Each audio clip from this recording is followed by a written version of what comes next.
Hello, everyone. Thank you so much for coming today. My name is Anna Lee, and I'm the Korea Foundation Postdoctoral Fellow here at the Nam Center for Korean Studies. And I want to introduce our speakers today for the session, Perspectives on Collective Activism. We have Jae-young Kim, who is a PhD candidate at the University of Oxford, focusing on urban regeneration and the instrumentality of community in Seoul, and Yoo-jung Oh, who is an associate professor of Asian Studies at the University of Texas, Austin, focusing on urban social movements and resistance in Jeju.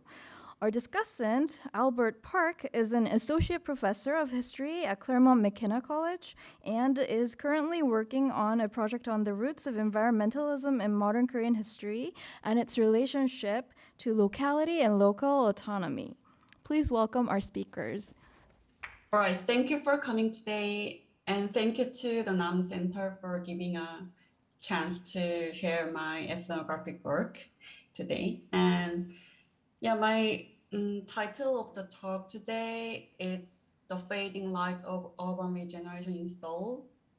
And actually, I find it really surprising that many of presenters in earlier sessions already mentioned like Dongdaemun, Cheonggyecheon, DDP a lot, which are linked to my field site.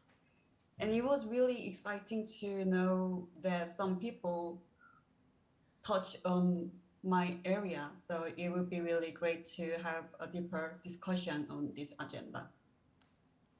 All right, so my research is about a specific community in Seoul called Changsindong, which is famous for the sewing industry right next to Dongdaemun.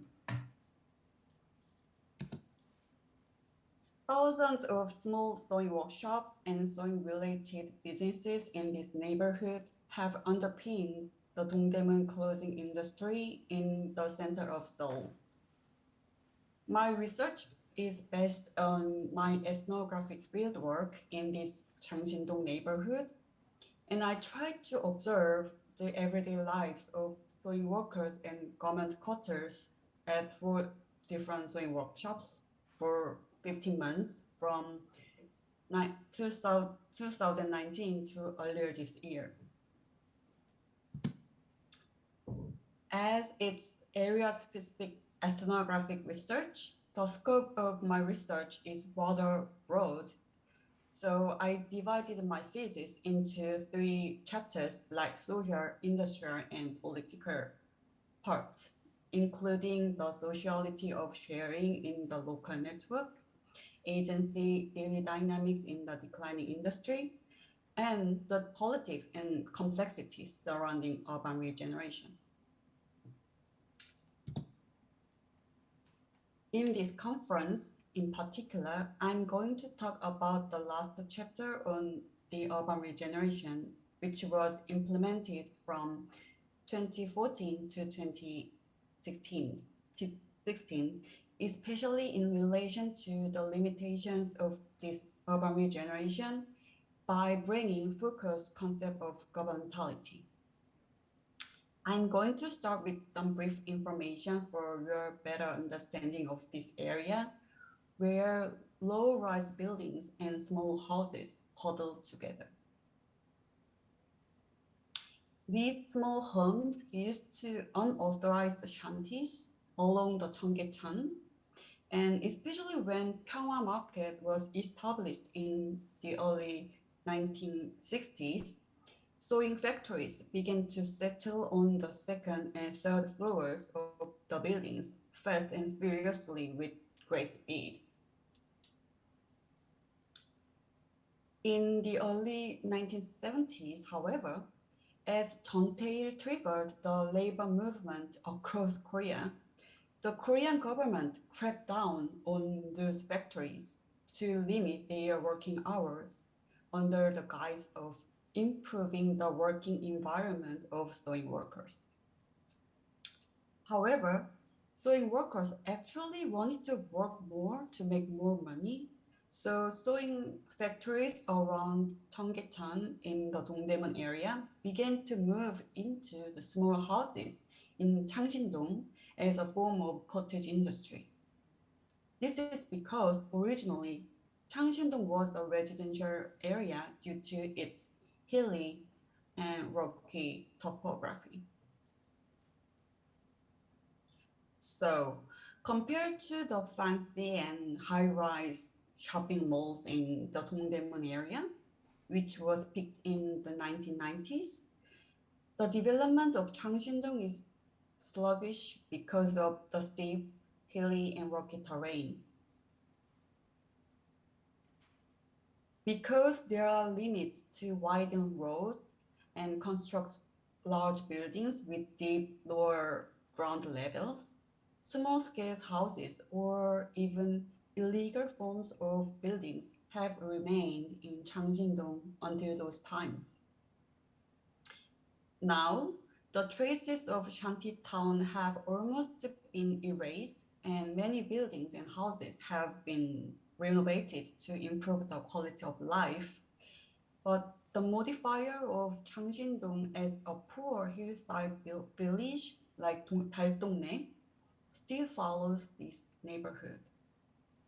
So, since the early 2000s, the local government began to plan the redevelopment in this area, especially when the former mayor Myung-Bak Lee started the New Town project as a form of urban renewal. Changshindong was designated as one of the New Town candidates in Seoul, and all old houses in Changshindong were supposed to be entirely cleaned up, and high-rise residential complexes were planned for construction through the urban renewal planning.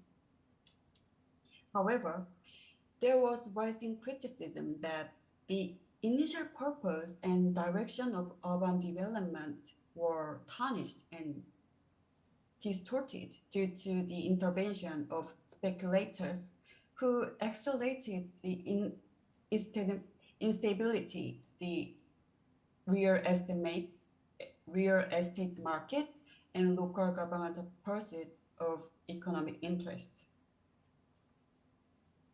As the excessive physical renewal cannot solve the numerous social problems, conflicts among diverse stakeholders came to be intensified. And accordingly, New Town project in Changshindong fell through in the face of residents' strong opposition to the redevelopment policy. In 2011, along with the election of the Progressive Party when Mayor Won-Sun Park took office, the possibility of new changes in Changshindong began to be realized, and the methods of urban regeneration was introduced in Korea, since Changshindong was designated as a leading area for urban regeneration in Seoul in 2014.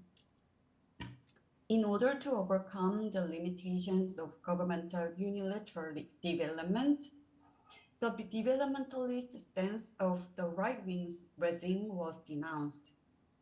In this way, urban regeneration was adopted as a good solution, presenting a vision of based revitalization and preservation of local specificities with a social and cultural approach. Then Changshindong had indeed received significant attention in company with the commencement of urban regeneration, and numerous researchers, organizations, social enterprises began to settle in this neighborhood at the beginning of urban regeneration. During the urban regeneration period, more than 20 local cooperatives, NPOs, NGOs, local experts, and social enterprises were actively involved in local issues. At the time, countless media reports promoted that this area had well-established communities, and with the community-based approach, Changshindong's regeneration seemed successful.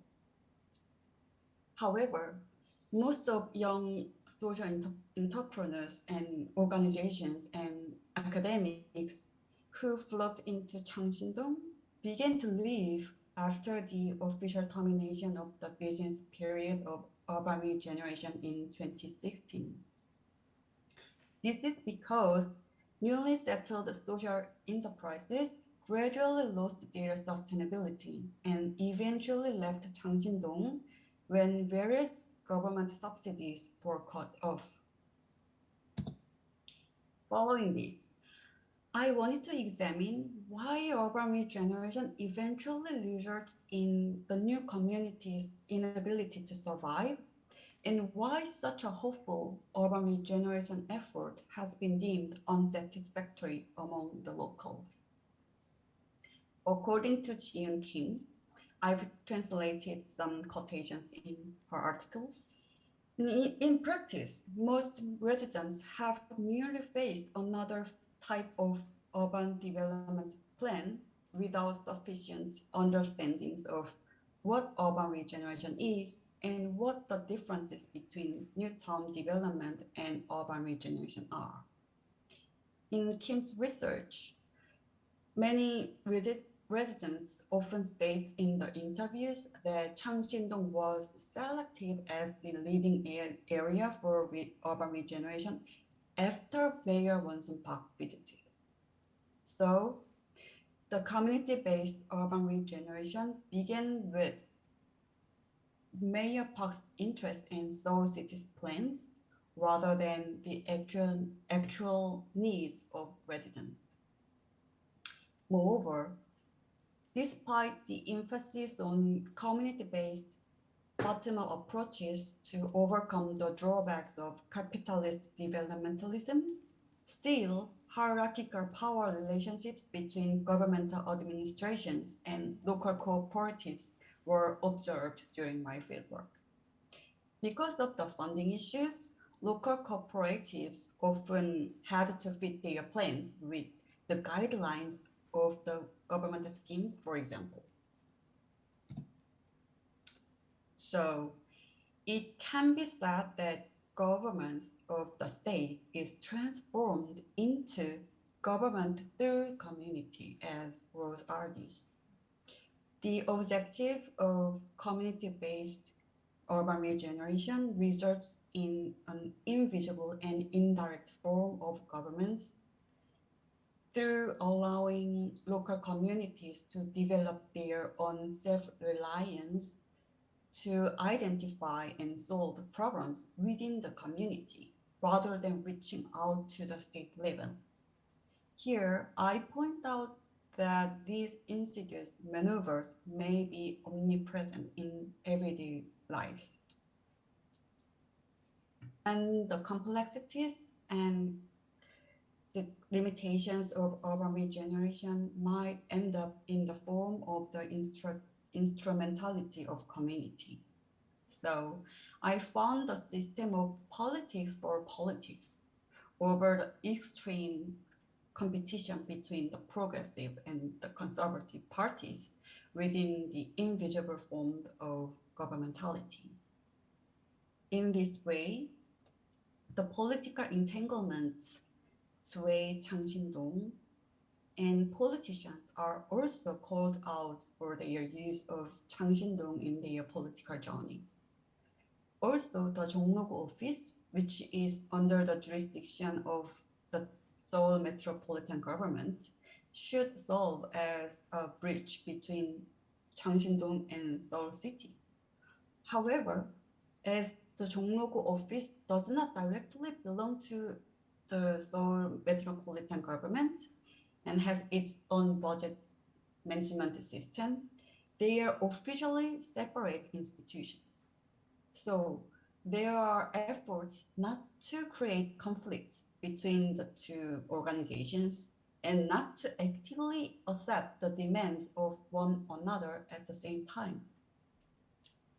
When it comes to urban regeneration, since the project was led by Seoul City and not by Jongno-gu office, Jongno-gu actually does not welcome the project and often seems to avoid administrative capabilities. As such, criticisms of public officials' in shirking their responsibilities, and politicians' use of urban development for their own political advancement were often mentioned by all my research participants. So, urban regeneration may foster greater reliance on the political intervention of the local government, even though it was introduced to overcome the limitations of capitalist developmentalism and presented as a bottom-up, post-political, community-based paradigm. So, I would argue that political collusion and associated maneuvers underlie everyday life in both visible and invisible forms. This is relevant to Foucault's argument that there is no room for complete freedom between the nets of the power. As implied by the term regeneration, a short-term business may fall short of the purpose of true regeneration. In this declining sewing industry, effective regeneration must mitigate the weakening of the industry and devise practical remedies that can fundamentally solve the problems with the preservation of the local specificities of Changshindong, with concrete, small-scale, and long-term solutions to meet varied needs. I do not simply challenge the political orientations and each discourse of the progressive and conservative parties. Rather, it is an attempt to contest the ways of showing for the survival of politics to gain political legitimacy beyond the urban planning paradigms, which is still prevalent in Korean society. Okay. All right, that's it. Thank you. Hello, my name is Yu Jung-woo. Thank you, Anna, for your kind introduction. Okay, so thank you so much, Nam Center for Korean Studies, and thank you, Dr. Semi Oh and Francisco Sanin for organizing this amazing conference. And thank you, Dr. Albert Park, for discussing my paper.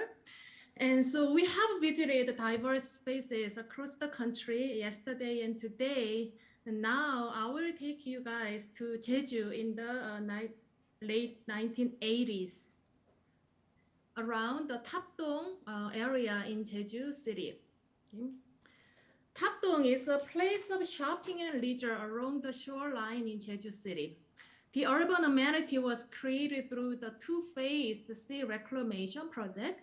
The very first Tapton reclamation started in the late 70s by Jeju City.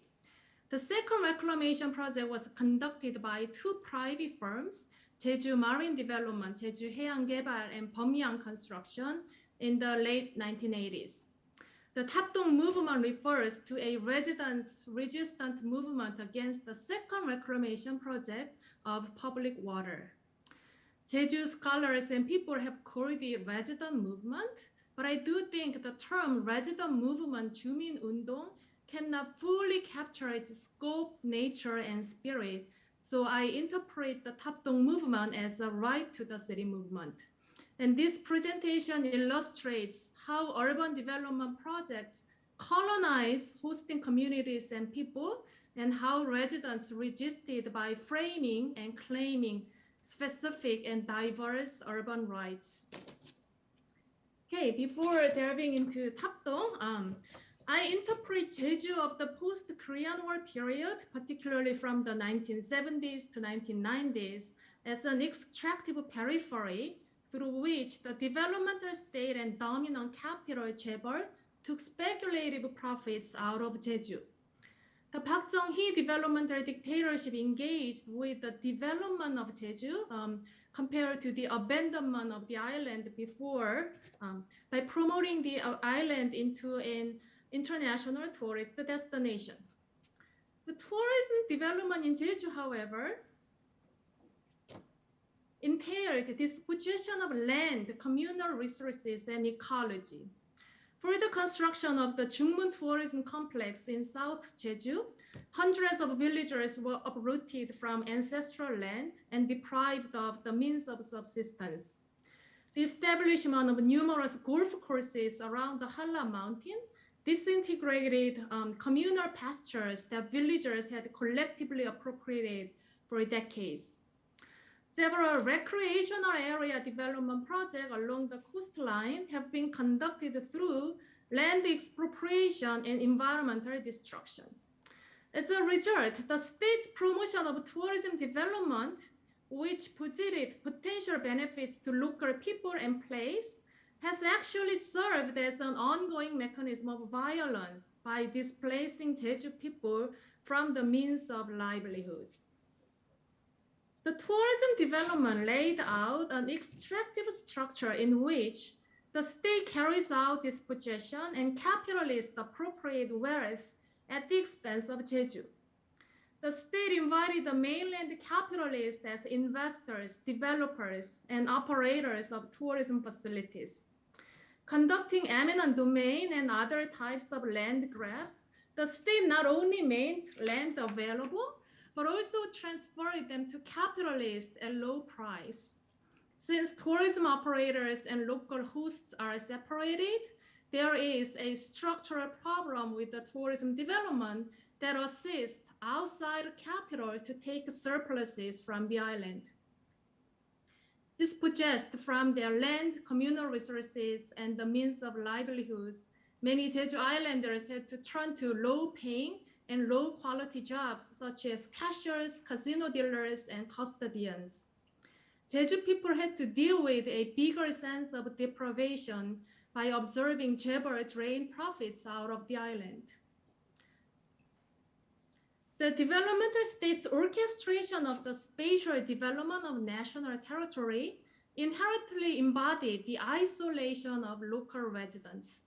Centralized bureaucratic structure engineered top-down implementation of spatial plans, and subordinated to the request from the center, the centrally appointed local leaders pushed such plans regardless of their harmful ramifications to the local area they governed.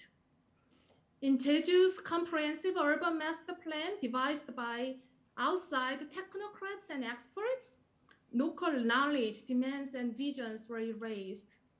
The exclusive decision-making process also contributed to the construction of extractivism and isolated locals from the sharing of developmental benefits. So Tapton reclamation impaired all three aspects of the development-related harms. It dispossessed communal seawater used for subsistence fishing and harvesting. The project made external capital take windfall profits by destroying the means of subsistence of Jeju, circulating land as commodities and taking advantage of higher rent gaps. Jeju Islanders were excluded from the local development project. The Tapton movement was the first island-wide social movement to publicly discuss such colonial extractive mechanisms and mobilize people to transform the mechanism. So now I will delve into the very specific method of counteraction by Jeju people. The Tapton resident movement started as female divers protest. Tapton is an intertidal zone in which volcanic black stones called mokdol create a perfect habitat for various marine lives. Since the reclamation project literally buried mokdol underneath, local female divers requested the developer to move them into outside the construction zones. Since Bamyang Konseol pushed ahead construction without relocating mokdol, the divers began protesting from early March 1988 for about 50 days, forcing Bamyang to deliver the promise. Sorry about the poor quality of this image, but you can see the handwritten request by divers. The protest took diverse forms, from sit-down strikes to sabotage construction, street demonstrations to publicize their requests, and holding an exorcism ceremony at the construction site as a symbolic action to represent the death of their source of livelihoods. Garnering attention and support of local college students and activists, the Haenyeo protest radically turned its direction toward publicizing the illegality of the Reclamation project. Jeju Marine Development and Bumyang Construction obtained the Reclamation license on December 24th, 1986. 1 week after the license was issued, new Public Water Management and Reclamation Act came into effect on December 31st, 1986. Because the new revised law allows the government to capture all development gains except the construction cost and proper degree of profits in order to prevent land speculation and pursue public needs, the implementation of the project under the old law guaranteed windfall returns to private developers. Protesters tried to raise public awareness about the controversial timing and illegality of the licensing process, calling for the cancellation of the license and thereby the reclamation itself. Amid the continuing struggles, two critical changes occurred around February 1989. First, reclamation work had significantly proceeded, thus restoration became impossible, making the movement for license cancellation fruitless. And second, diver and student protests received broader support from local activist groups. In total, 8 organizations cooperated and formed the Residential Committee for Public Claiming of Profits from the Tapton illegal development. And hereafter, the Tapton Committee. The Tapton Committee adopted a new claim, the reversion of development profits to the local society. If nullification of reclamation was not achievable, local people redirected their claims toward profit sharing. If challenging the disposition regime was unviable, local people tried to prevent developers' monopolization of profits. Land reclamation creates new land mass from water bodies. The process not only generates an additional quantity of land, but more importantly, allows the market circulation of land. Producing land for sale, reclamation embodies the commodification of land for seeking maximum exchange value. Once in the circuit of commodity circulation, land usually functions like a financial asset with its present value determined by an expected cash flow in the future. Arguing that the private companies can earn astronomical profits by selling the produced land relying on its future potential, Jeju residents try to claim their rights in the increase of land value because the rent gap is created upon the urban collectivity, not upon the private company's own effort. Jeju residents framed such profit sharing as their fair rights, as this quote suggests. The reversion of the development gains should not be a charity gala of the developers. It should be sought as fair rights of the Jeju society. Jeju residents keenly observe the extractive structure in which the mainland capitalists drain speculative profits out of the island. And this quote in red, this is really interesting. The speculative mainland capitalists have done enough with Jeju land. Now they even target the Jeju Sea for speculation. And this quote illustrates that Jeju people conceive the Tapton reclamation as the extension of land speculation by the mainland capital in Jeju. The collective and public capture of profits underscores Jeju Islanders' resistance against the extraction of profits out of the island by the mainland capitalists and against the colonial oppression by the state that only favored monopoly capital. Amid the month-long requests by locals, Jeju provincial governor and Jeju city mayor announced a surprising agreement with Bamyang on February 1990. As a means to return part of the developmental profits, the developer would cover the 2.3-kilometer section of Byungmun Stream with roads and donate the roads to Jeju City. The agreement seemed to benefit the developer.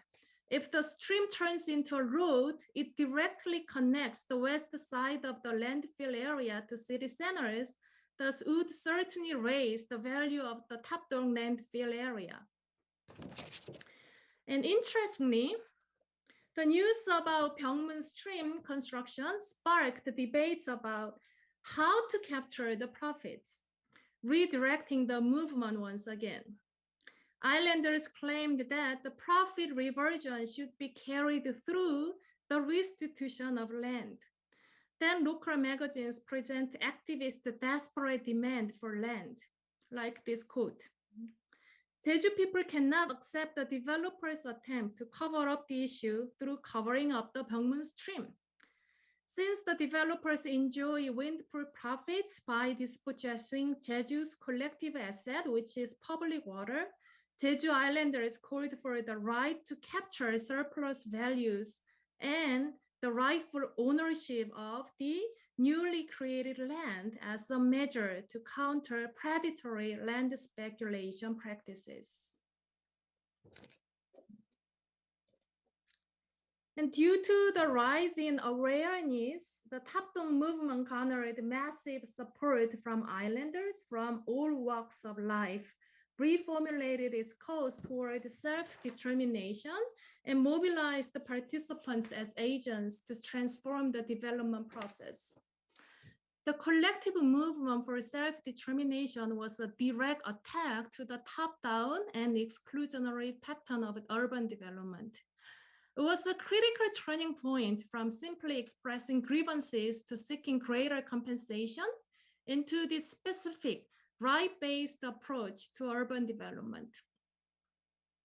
The efforts to contest and maneuver against the top-down planning processes developed a significant and critical momentum to rethink the colonial situation of Jeju. As this quote suggests, the Tapton reclamation issue should be conceived as the issue of all Jeju residents and developed into a broader social movement. We should not be incompetent and powerless against oppression. In order to exist as masters rather than the colonized, we should be committed to our struggles. Jeju Islanders took the Tapton case as a critical opportunity to reflect on disempowering developmental schemes and as a call for self-determination. Okay, so let me wrap up my presentation here. The Tapton movement revolved around the specific right claiming female divers' collective rights to public water that were dismantled by the Reclamation project, and local residents' right to commend developmental gains since the profits were made only through dispossession of local communal resources. And finally, islanders' right to participate in the decision-making process with respect to local development issues. Contemplating Jeju's condition as an extractive periphery shaped by specific historical and geographical dynamics, the Tapton movement embodies a historically situated and place-based practice of the right to the city, asserting local people's rights to shape urban land and the future through the exercise of self-determination and sovereignty. Okay, so this is my presentation. Okay, thank you so much, everyone, for listening. Okay, hi everyone. Hi Yu-jung, how are you? Good, how are you? Thank you, Good. Albert, for discussing Hi. our papers. Yeah, hi Jae-young, nice to meet you. I have the pleasure of discussing these two papers. They're extremely rich papers. I mean, really rich, well-framed, well-researched papers. They work really well together. If you ever have the chance to read the full text, please do so and read them together because they really balance each other out. They both approach the themes of, excuse me, social transformation, social regeneration, renewal from different ends. Young-Ju Oh's paper speaks on bottom-up movement to resist and overcome dispossession, extraction, and exclusion through the Tapton movement, while Chae-Young Kim's essay highlights the problems of top-down movements for social transformation in the failure of the Changsin-dong sewing community in Seoul. Here, I believe they offer perspectives on the flows of energy and power. And when I'm talking about the flows of energy and power, I'm talking about two ways. The first, horizontally, where you have energy and power working for resistance, and then vertically, energy and power for control and domination. So the flows of energy and power perspective basically serves as an avenue to evaluate and assess the pathway for the reclamation of place and space and the transformation of society. And here, reclamation can simply mean just claiming or constructing new futures of pre-existing conditions. So together, these two essays center their perspectives on the flows of energy and power, I believe, through three areas. So the first area is the state. The state features prominently in both papers, in both essays.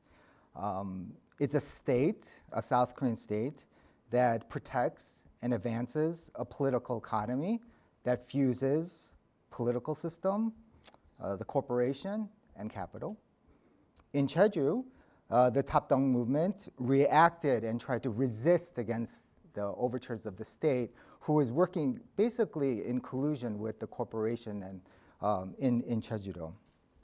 In Seoul, the state took the lead to create an artificial community, a community that ultimately fails. When you read both of these essays, you can't help but reminded of how intensive statism is still in South Korea. Despite the fact that you have a democratic structure, very much the state has a significant amount of control within the country. And as earlier I was talking with some others, especially there's a particular relationship between the state and chaebols. So that's first, the state. The second, networks. Networks also feature very prominently in these two papers. In Jeju-do, you have essentially what I believe are networks of intimacy. So these horizontal ties. And Yu Jung's paper does a really good job of especially showing how history, in my opinion, really connects these people together through this network of intimacy. In Seoul, it is essentially an artificial network that's built by the state that tries to be sustainable in the end, but ultimately just totally fails. And in a sense, as Chae-Young is arguing, it becomes the grounds for governmentality. So when you look at both of the papers and you look at through the perspectives of networks, you start to see that networks themselves become vessels simultaneously for continuity and change, and simultaneously vessels for liberation, autonomy, and control. So when does a network become a vessel for liberty or an autonomy or a vessel for control? It really depends on the context of that network ultimately. So the third area, I believe, is the mechanisms of mediation. Both essays speak really well on what mechanisms mediate social relationships that lead to renewal, control, and disciplining.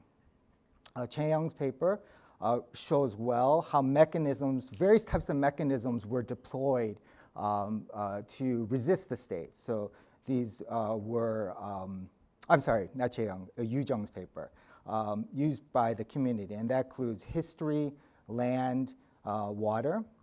Chae-young's paper shows very well how mechanisms were deployed by the state to essentially create this governmentality. And that could be design plans, laws, money, and so forth. So I only have a couple of questions here, and for those in the virtual audience, please feel free to start putting your questions in the Q&A, and which we'll address right after a brief discussion between us three. But I want to come to this question of essentially of governmentality. And it's a question that hopefully can spark a discussion, particularly between Yu Jung and Chae-young. So Yu Jung, I don't know if you had a chance to read Chae-young's paper, but of course at the center of it is this idea of governmentality.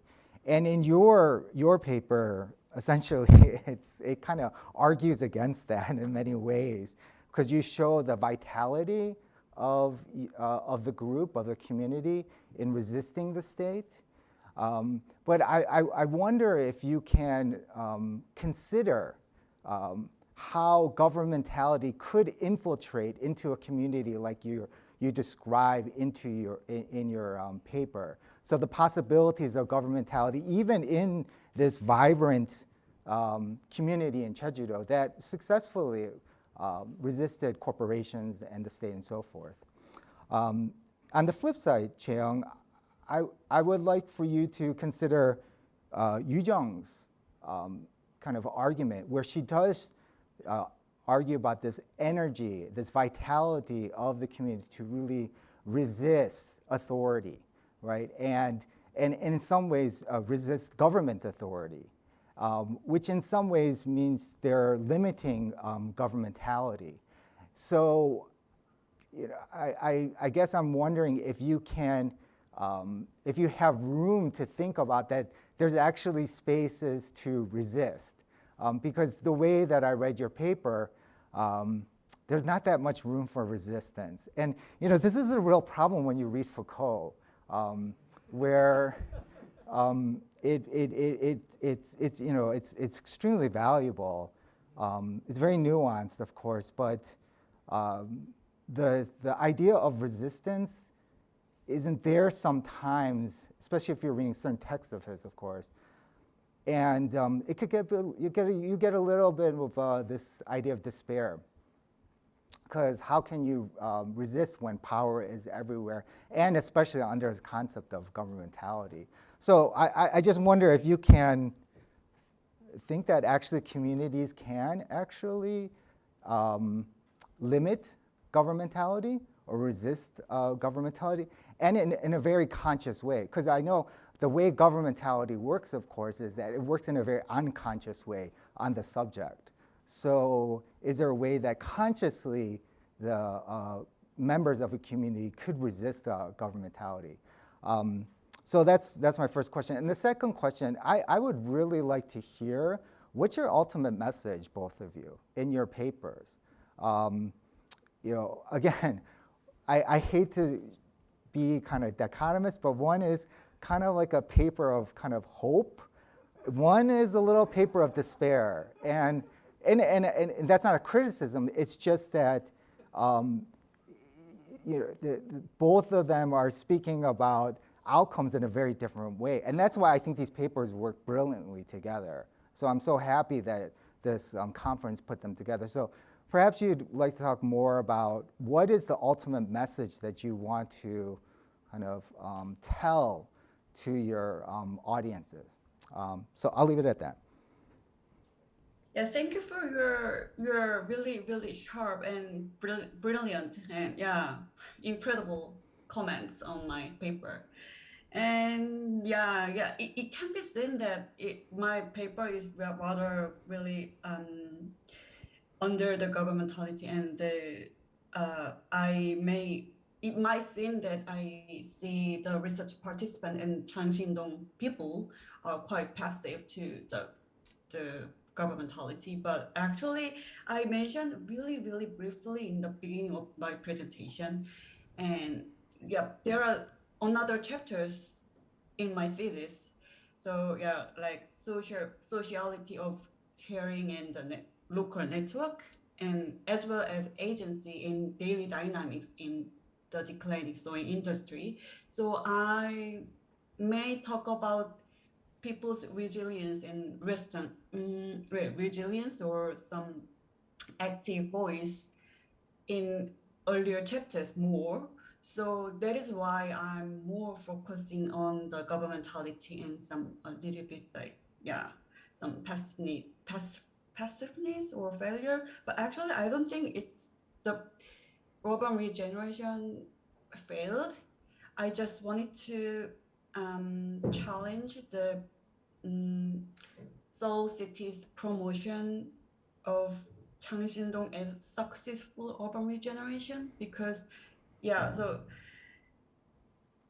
and because urban regeneration should be bottom up, but behind the scenes actually there are some quite top down systems still exist as far as I observed. So that is why I bring the concept of governmentality. But there are quite. I find it really interesting. There are activism in Changxindong as well. But actually, it was really diverse as well. For example, like there are two different parts in the neighborhood. So it's a hilly area, and there are two separations, like two separate areas, like upper areas and lower neighborhood. So the people in those two areas think a little bit differently, and against to the development policy as well. For example, the lower neighborhood, in the lower neighborhood, people are usually rent out. They rent out their buildings to sewing workshops, whereas people live in upper neighborhood, own their own homes within the small, relatively small homes. So the people live in the upper neighborhood usually go for the redevelopment, whereas the building owners in the lower neighborhood usually are fond of urban regeneration more because their rents are more regular than selling the property to the state. So there are different activisms and different perspectives even within the community. So it's really complicated to stay in one sentence. But there are some active voices and resistance and So, okay, thank you, Albert, so much for your comments and questions. Yes, governmentality. I would argue that the imposition of tourism development on Jeju itself is a form of governmentality. So you are the island, you are underdeveloped area, not enough resources. And once they push Jeju farmers to cultivate tangerine, right? But after the free trade agreement and Uruguay round in the 1990s, so agriculture is never enough to make a living. So kind of imposing the state's agenda and naturalizing the scheme toward the island, right? So tourism development is the only way, right, to develop you and your area, right? So I guess that historical continuity of imposition of tourism on Jeju is the form of governmentality. And Jeju has a strong trauma against the state violence because of Sasam, right? April 3rd uprising and massacre. And against such recent history and ongoing oppression, political oppression, state resisting is really hard, okay? But looking at those movements in the 80s and 90s, I saw how desperate those farmers and divers were. Okay, even against that state violence, they still did resist the state regime. Okay, so that's what I observed, and so I interpret those movements as decolonizing movement. Okay, against the colonial extractive structure. So that's the message here, because I didn't discuss like theoretical implications, but how about to see the specific historic specific and place-based right to the city movement as a form of decolonization movement. So that's my ultimate message. Okay? But yes, your insight to bring governmentality will be super helpful in my ongoing book project, which is about this one and Huron, Jeju free development, the free international city development, in which the state form of governmentality is very prevalent. There is no or few resistance, right? That's I am deciphering. And okay, so Foucault's form of governmentality will be super helpful to that. Okay, okay, thank you. And let me. Jae-young, do you want to answer the second question now? Yeah, actually, my research is really ethnographic, so I do not intend to give a huge message or a grand theory to penetrate my whole thesis, but I just wanted to open the question of urban regeneration. Actually, urban regeneration is really controversial these days as Oseun took his office again. So, but regardless of the parties, those two political parties, I just wanted to make a discussion on the governmentality, which can be prevalent in some, even in some democratic movement or democratic systems in the society. Mhm. So, yeah.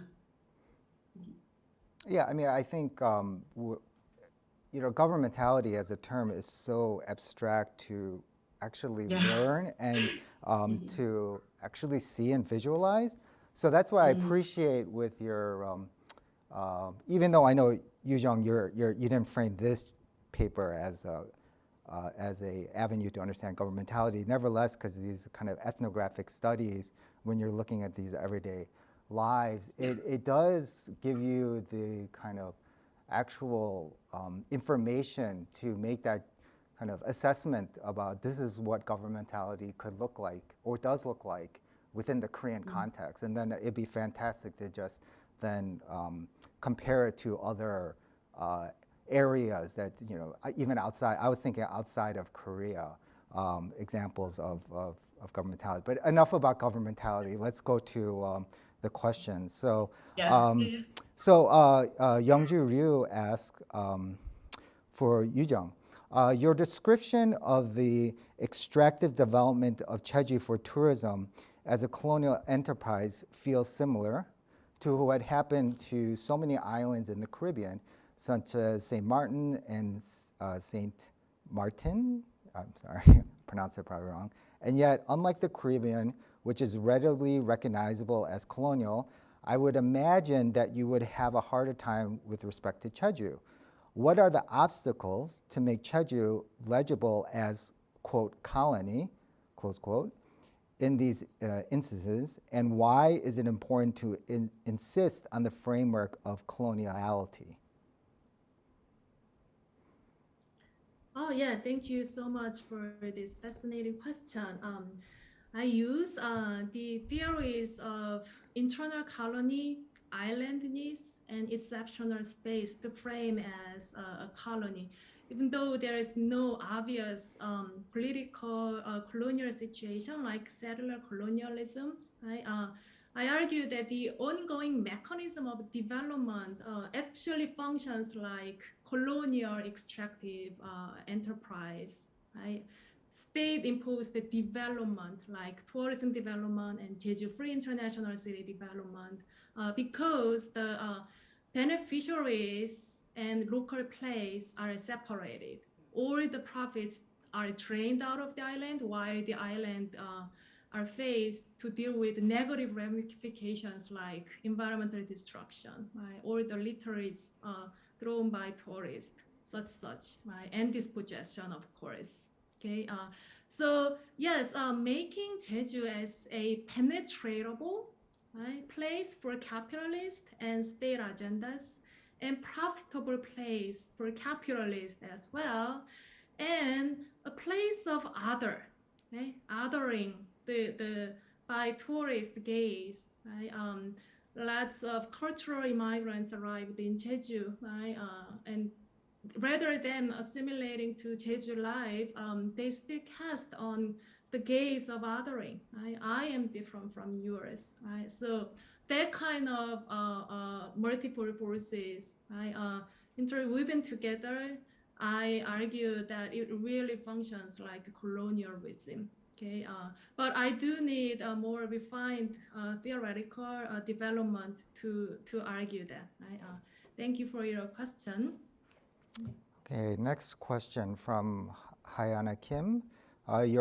This is also to Yu Jung. Your archival data is fascinating. I wonder if you also engage with women divers. Do you consider conducting oral history interviews, or have you done some? Yes, Yeah. let me answer to Hannah's question and Dr. Fulton's question. Yes, lots of archival research and interviews with Jeju locals. Because I'm a Jeju native, it was kind of easy to to form intimacy with those informants because of my fluency in Jeju dialect.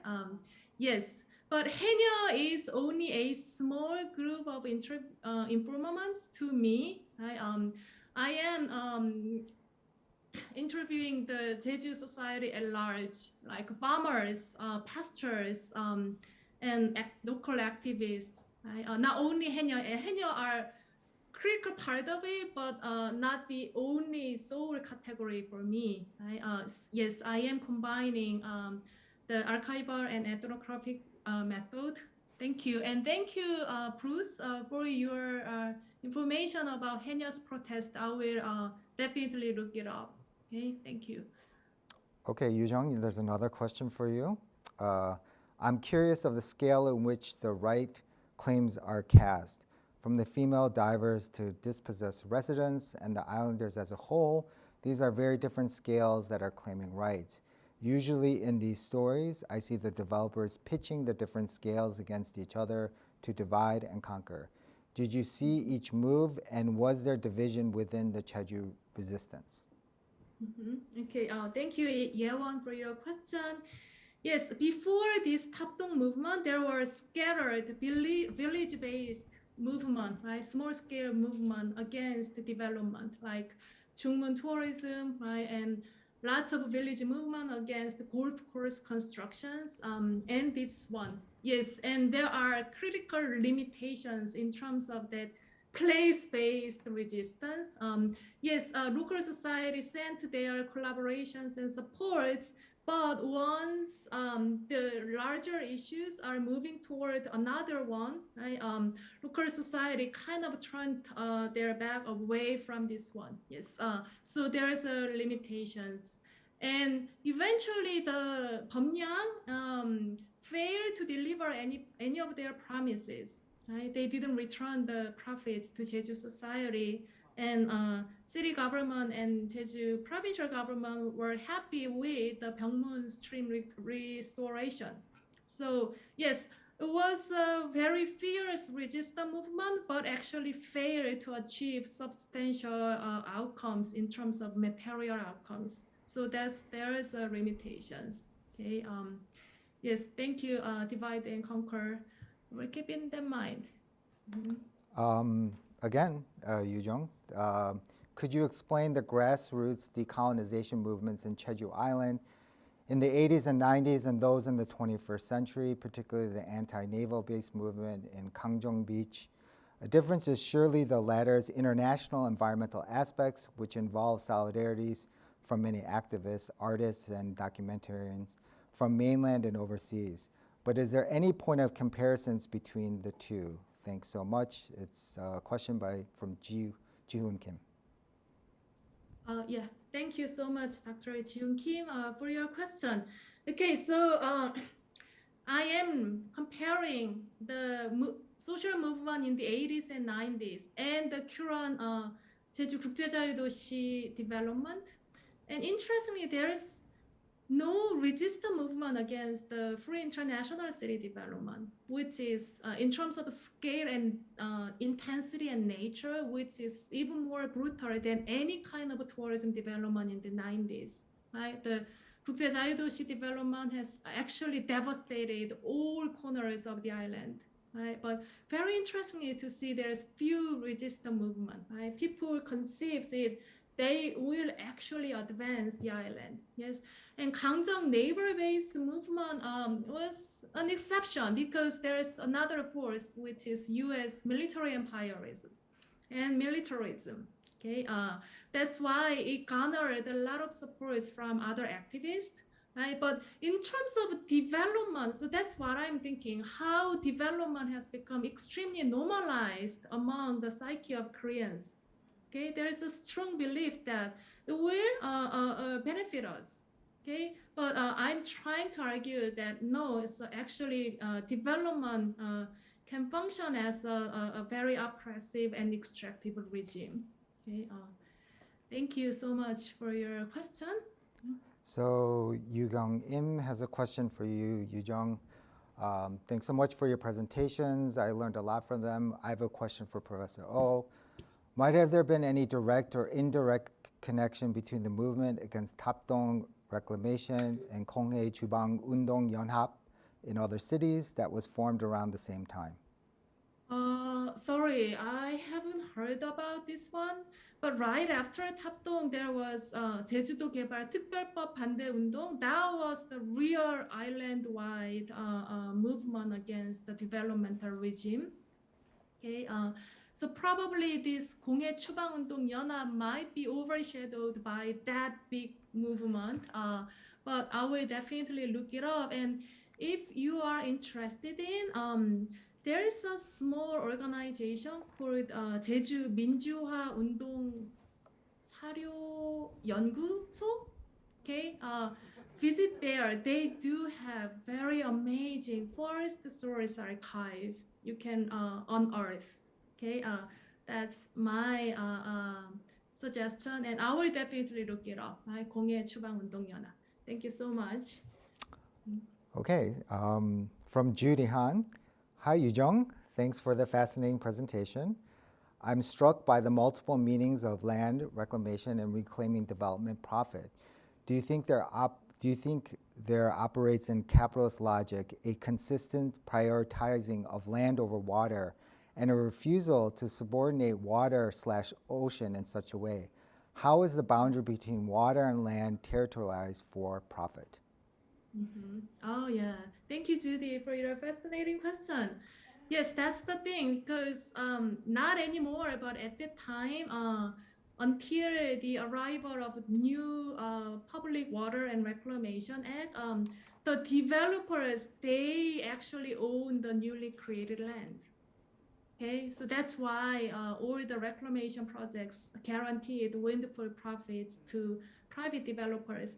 And Tapton was one of 13 controversial cases the 전두환 regime actually approved before the new law came into effect. Right? So yes, that's very developmentalist psyche. Right? Land and land speculation can bring profits. But nowadays, I see the emergence of alternative value around water, ocean, or non-human agents in water, because it's an eco, right?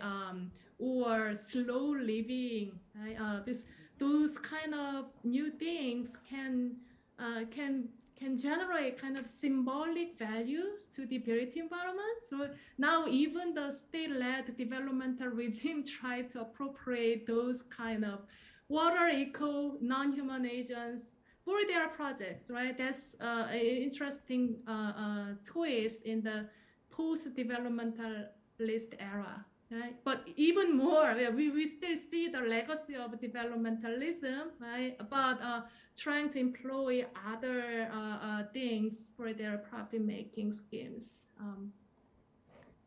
Okay, so thank you so much for your fascinating questions. So we have 2 minutes. So I'm going to ask Jae-young, Jae-young, a question. Earlier, you had corrected me in saying that, I did use the word that it failed, and you were saying it doesn't. So can you just kind of elaborate on that and how you think it's not a failure? I actually wanted to describe that I do not arguing that this community is like failed or this community is that artificial, because during the time of the urban regeneration and before the urban regeneration, as the community itself is really, really well established and long established as a sewing community, there were and there are some community if like gatherings or societies, and number of local events were ongoing especially during the urban regeneration. But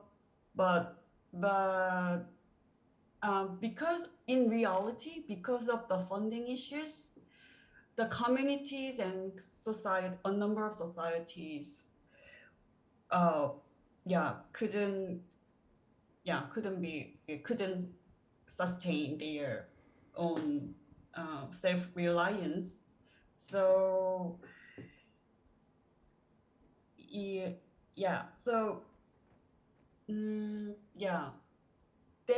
that point maybe seemed that the urban regeneration failed, but in a sense,